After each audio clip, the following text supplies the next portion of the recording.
saying about how does forgiveness feel, because, you know, it's, in my experience, I've had a hard time forgiving this ongoing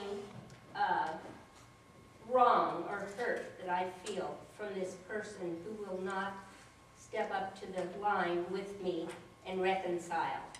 So I have to get a bigger perspective. I'm so glad I live with this man, because I continue to have to get a bigger perspective. And but it really does. I'm sorry. It really does. Yeah. I'm sorry.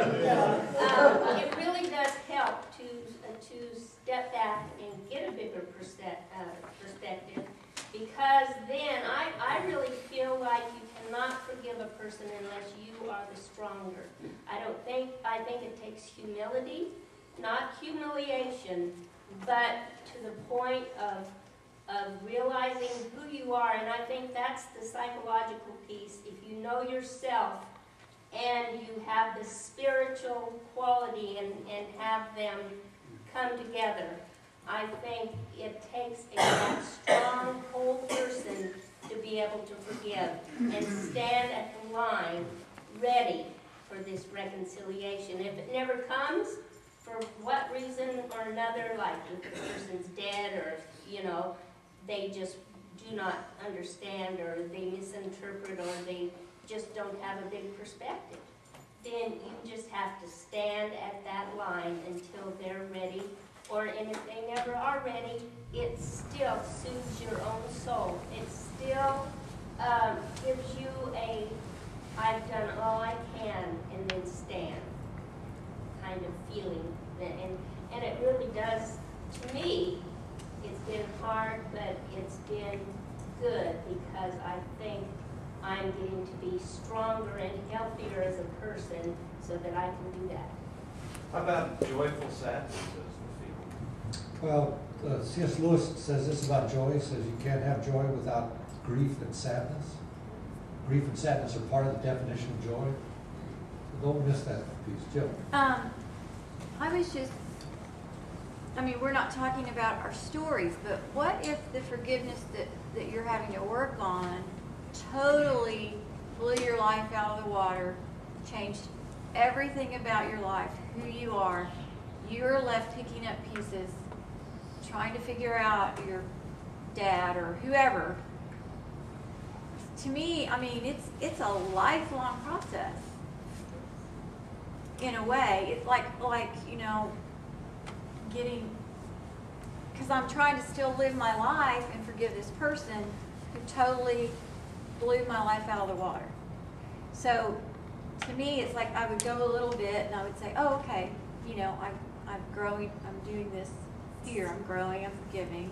Because the forgiveness is only, not forgiving is only hurting me more. Yeah, that's what makes this complex. Okay?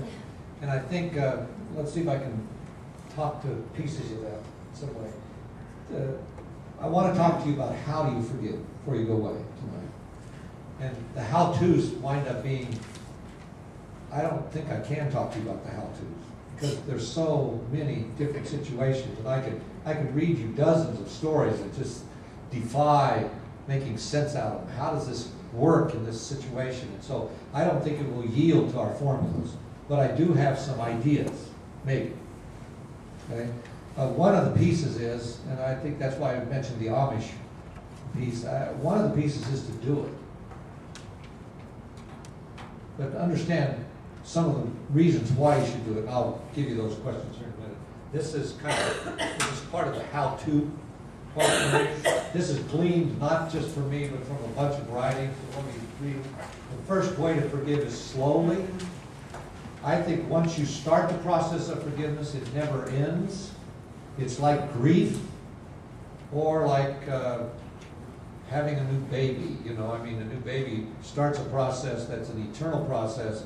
It never ends. And those of you who are parents understand that, because the kids keep coming back no matter what age, you know. So, you know. Slowly means that you don't you're not surprised when it comes back up, when the feelings come back up. When the feeling for revenge comes back up, you understand that there's no way you can produce fairness, but it's worth it for your soul to do the work of forgiveness and trust the vengeance to God, for instance. But not deny the fact that you have that feeling of vengeance. And you know, I can point to you places in Scripture where even God was angry and vindictive, if you will. And you think, whoa, that seems way out of place, you know. But it's there. That's why I like the prophets, because they're so fun that way. You know? I mean, they got all these crazy stories anyway. So I think one of the challenges here is to know that you need to learn how to do this slowly, rather than I'm going to get closure and it's out. I no longer have any animosity. I'm not hurt. It didn't affect me. I don't think that's possible. Phil? Is there a spiritual component to forgiveness? And if there is, what is it? Well, yeah, I think there is. I put that in here somewhere. I actually wrote that down, I think. I did write it. Maybe I'll do that to you now.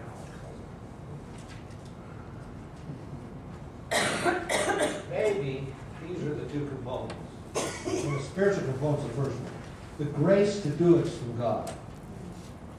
The decision to do it's our own. Now, what I mean by that is, in this movie, they even get to that point where they're talking about, wow, this is bigger than us somehow. We can't just generate it all on the human side. I have a friend of ours, well, she's a staff member, and she's really, really bright gal. And she did her master's degree just recently in Spain. So she did her master's degree in Spanish, even though that's not her native tongue. And it was in a peace studies program in southern Spain. And she wrote her thesis on storytelling as a tool for forgiveness. And what she discovered, she said at the end of that, was that no forgiveness takes place unless there's something outside of the setting you're in, outside of the events, bigger than the events, which was Nancy's saying, a bigger context, a bigger picture, a bigger perspective. And that's what God gives us. So one of my favorite Psalms is this one line in Psalm 118, verse 5. It says, when you're in trouble, you pray, God hears, He answers that prayer, and it ignores the setting, but it says He sets you in a larger place. He gives you a bigger context in which to deal with whatever the issue is. So He gives you a bigger container to handle the intensity of this. But this was just helpful for me when I was thinking about the spiritual dynamic of it. She was saying, in a sense, what she said was, you can't, unless there's a hope outside of the events, you're stuck. Make sense? Yeah. So when you say grace is a spiritual component, if you believe in a common grace, would you say that what allows these, say, Tibet Buddhists to forgive better than a Christian possibly? Yeah. Because of that component? Yeah. Because they have a bigger context in which to put it. What else came up in your group? Right here. I'm not the spokesman for the group, but I would reverse those. I would say we make the decision, and then God provides the grace for us to live with the decision that we've made. I mean, we can choose the. we can choose to hold a grudge for the rest of our life or not to forgive. But the grace is there. But we have to make the decision to say, I am going to forgive. Just like Christ did on the cross. He says, Father, forgive them, for they know not what they do. And he made the decision to go to the cross. God gave him the grace to stay there, and then we will forgive. Yeah, I suspect you're right. I would say, if the order matters, I think God always initiates. We never do first, so He's going to provide.